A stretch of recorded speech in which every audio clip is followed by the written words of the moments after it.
ምን ይመስላችኋል?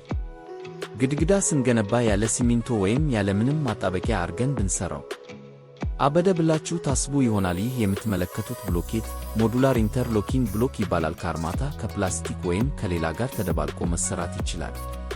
ሁሉም ብሎኬቶች ክርክራት አላቸው፣ ስለዚህ እርስ በርሳቸው ያለማጣበቂያ ይተሳሰራሉ። የመጀመሪያውን ብሎኬት ስንሰራ መስመሩን ጠብቀን እንሰራለን። ሌላው የመጀመሪያውን ተከትሎ ያድጋል። በአማራጭነት ለረጃጅም ግድግዳዎች ባለው ቀዳዳ ብረት በማስገባት ማጠናከር ይቻላል። ለመኖሪያ ቤት፣ ለቢሮ እና ለቤት ግድግዳ መከፋፈያ አገልግሎት ላይ ይውላል።